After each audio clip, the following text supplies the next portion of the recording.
Purpose के लिए दिया है आपने? सर वही नॉट गो फॉर के पर्पस के लिए दिया था, मैंने नॉट गो फॉर लगाया था पर वो स्वीकार ही नहीं हुआ था। तो बाकी जितनी भी मैंने सर प्रोसीडिंग्स देखी सब मेरे अगेंस्ट जा रही थी, इवन वो कोर्ट के द्वारा ही हो रहा था सब कुछ। Why I should not hear this matter? Why I should not hear? Sir आपने हमारे लिए लिखा ना कि हमें सुनना नहीं चाहिए, क्यों? अब सर नॉट गो फॉर के लिए लगाया था मैंने सर। क्यों? अब सर इसलिए क्योंकि 4 बार हम यहाँ पे प्रेजेंट हुआ था, आपके उसे रिस्पॉन्स दिया था। आपको हम कंटेम्प्ट नोटिस दे रहे हैं।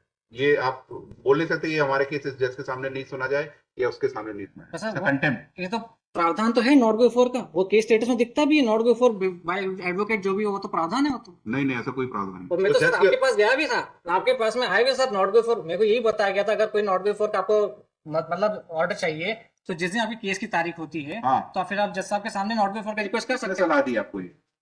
किसने सलाह दी कि कैसी मेल भेजना चाहिए कि हमारा केस इनके सामने नहीं लगाया जाए? सर वो मैंने तो नॉट गो फॉर का एप्लीकेशन किया था, उसके बाद फिर मेल के ऊपर आया कहाँ है एप्लीकेशन आपकी? वो ये नंबर? हाँ सर 26 अप्रैल की डेट में था सर वो, मैं तो प्रिंसिपल रजिस्ट्रार साहब से मिला भी था मैं तो। 26 अप्रैल। मैं जबलपुर हाईकोर्ट भी गया था, वहाँ पे हेमंत जोशी सर जो प्रिंसिपल रजिस्ट्रार जुडिशियल है उनसे भी मेरी मुलाकात हुई पर्सनली। सर मैं सारे प्रोसेस को फॉलो किए, वो सारे के साथ जितनी भी गतिविधियां थी उसी को मैंने उल्लेख करा। अब उसके बाद भी अपना एप्लीकेशन विड्रॉ कर रहे हैं, नहीं तो फिर then I will have to draw contempt. Sir ये जो मेल आपने भेजा है, हाँ सर, इसमें आप हाईकोर्ट जज को सीजीएम लिख रहे हैं?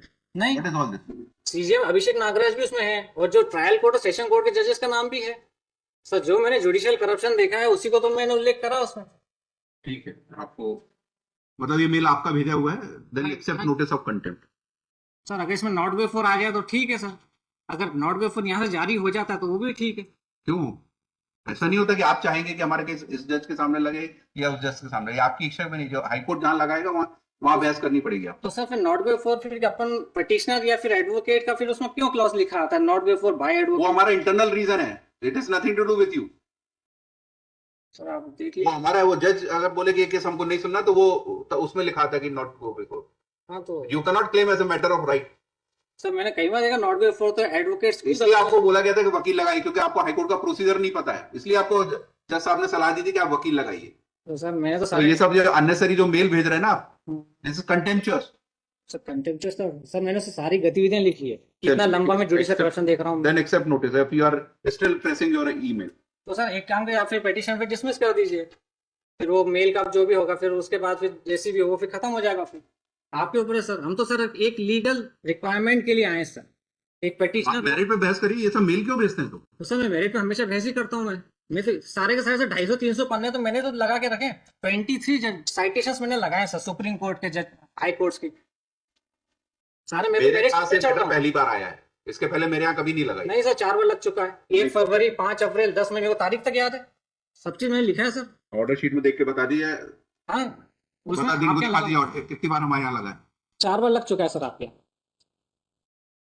और फिर मई के बाद समर वेकेशन के बाद पीसी गुप्ता सर क्या लगा और फिर उसके बाद फिर वापस आपके पास आ गई। 4 बार आपके लग चुका है, मेरे को तारीख भी है। आप मेल अपनी प्रेस कर रहे हैं तो then I will issue notice, otherwise sir एक मेरिट पे बहस करिए। मैं तो मेरिट पे बहस करना चाहता हूँ ना सर। तो पहले आप उसको स्टेटमेंट दीजिए कि you want to withdraw that. तो अच्छा मेल को विड्रॉ करने का? हाँ ठीक है सर, मैं स्टेटमेंट दे तो मैं मेल को विड्रॉ कर रहा हूँ। लिखना सबमिट है कि send a mail which he press for withdrawal and argue on merit. हाँ सर 2 MCRC है 21745 21746। आप लोग सब पार्टी रिप्रेजेंटेड हैं?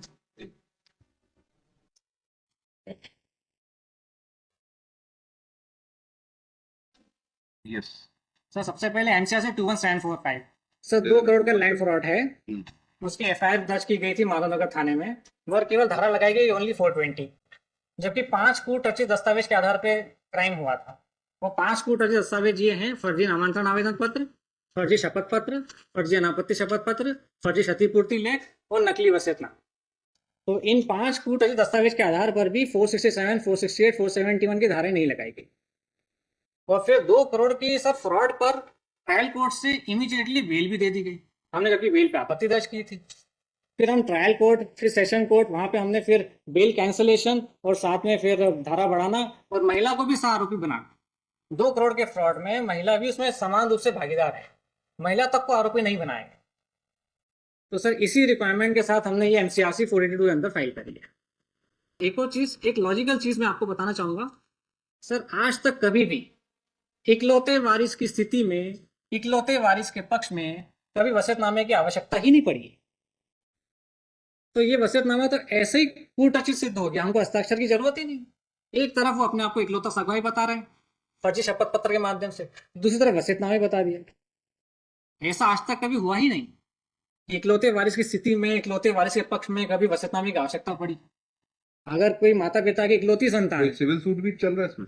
नहीं सर, तो जो म्यूटेशन हुआ है, जो नाम इनका चढ़ा, उसके खिलाफ कोई अपील की है? नहीं सर, नहीं की। नहीं। क्यों? सर हमको बस किसी भी वारिस ने नहीं की? हाँ सर, किसी भी वारिस जिसके नाम आप ले रहे हैं उनके परिवार के किसी भी सदस्य ने नहीं किया? नहीं किया सर। केवल आप ही को आपत्ति है बस?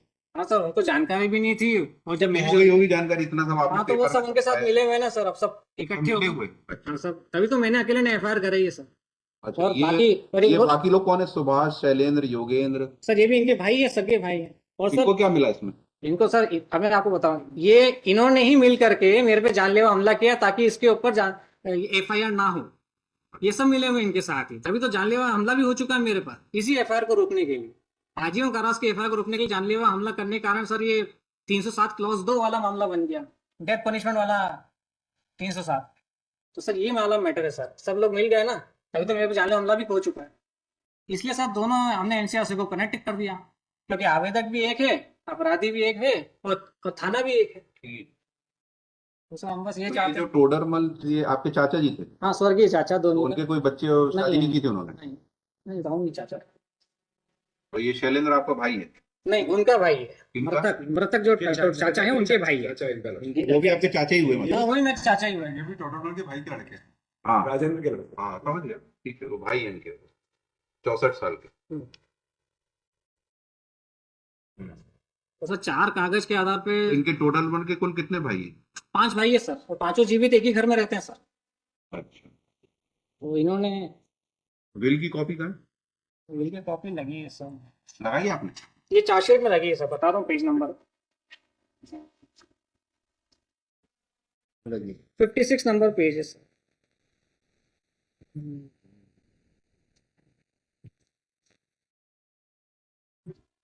सर वसीयतनामा नकली होने के नाते मैंने कुल मिला के 19 कारणों वाला भी एक दस्तावेज संलग्न किया है सर। ये रजिस्टर्ड है, नोटराइज? नोटराइज है सर। और sir The witnesses and the notaries, they have been examined. हाँ? Both the witnesses, the trial का क्या स्टेज है? ट्रायल का क्या स्टेज है? sir, अभी तो चार्ज भी नहीं लगे। सर चार्ज के लिए हमने एप्लीकेशन दिया था ट्रायल कोर्ट में, तो वहां भी निरस्त हो गया था। फिर हम सेशन कोर्ट में गए थे, बेल कैंसिलेशन और चार्ज तो लग गए होंगे ना? नहीं लगे। सर हमने एप्लीकेशन दी थी, पर वो वहां पे उसको स्वीकार नहीं किया, निरस्त हो गया। फिर हम सेशन कोर्ट में गए, अगेन सेम कि हमको चार्ज भी लगाना है। इंटरनल ऑर्डर का page number internal page number 15, internal page number 4, first paragraph देखो। हाँ,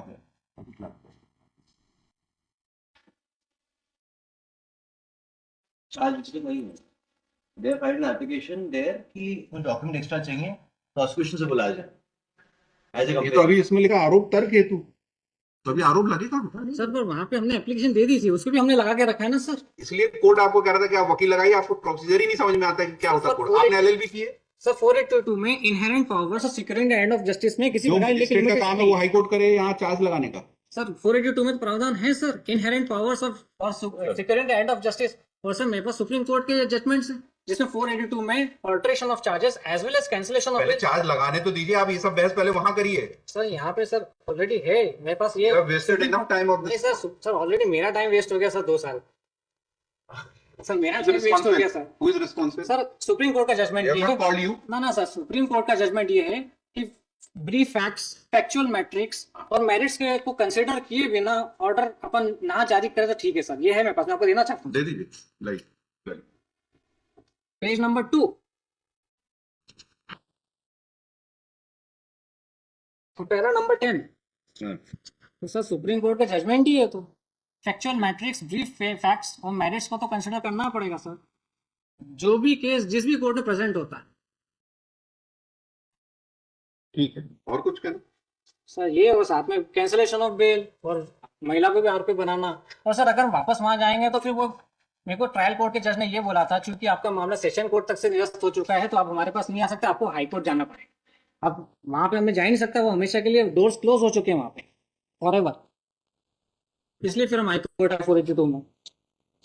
सर इसमें ना 325 तक की धारा लगाई गई थी, फिर 2 बार ट्रायल कोर्ट और सेशन कोर्ट में अभियोजन के द्वारा 307 और 326 की धारा बढ़ाने का आवेदन दिया गया, और पूरा मेरिट्स के ऊपर ही सर। मैं उसमें मेडिकल रिपोर्ट में साफ लिखा आ रहा है hard blunt and hard weapon, जो कि डेडली है, और सेशन कोर्ट ने ब्लंट एंड हार्ड वेपन को पूरा मेडिकल एविडेंस को पूरा दरकिनार कर दिया और अपने मन से हॉलो पाइप, मतलब जैसा लगता है जब मेरे को प्लास्टिक के पाइप से मारा गया, जबकि फ्रैक्चर आ चुका था मेरे को। अब प्लास्टिक के मटेरियल से कोई फ्रैक्चर थोड़ी आता है।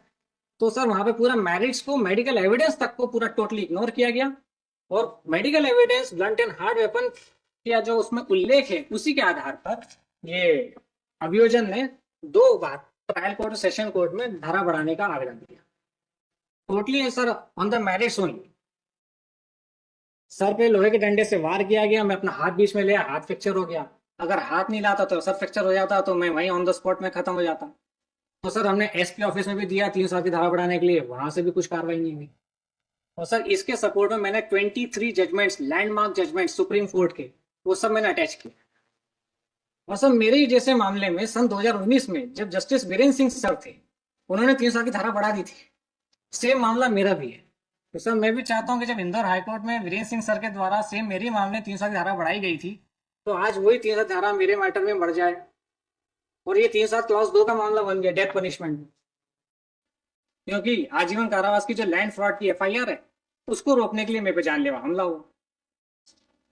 आपको कहना है कि भविष्य में वो जान से खत्म कर रही है, उस समय जान से मारने की नियत से नहीं मारा आपने? सर जान से मारने की, तभी तो मेरे वाइटल आर्गन पे तो मारा, हेड ऐसा वाइटल लिखा नहीं आपने एफआईआर सर। में? वो मैंने पुलिस को बोला भी था कि जान से मारने की मंशा, तो उन्होंने नहीं लिखा।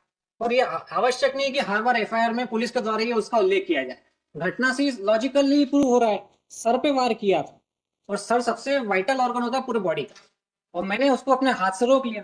और अगर मैं हाथ पे नहीं आता तो मैं सर पे चोट हो जाती और आज आपके सामने मैं खड़ा भी नहीं होता। सर सुप्रीम कोर्ट के लैंडमार्क जजमेंट से single blow murder, single blow में तो मर जाता है इंसान, लाखों लोग तो मर चुके हैं, एक हथौड़ा मार मर गया। अब ये बोल सा कि अपन गिनती करें कि 1 2 3 4, अरे अभी तक मारा नहीं है सर, ये तो बिल्कुल इलॉजिकल है।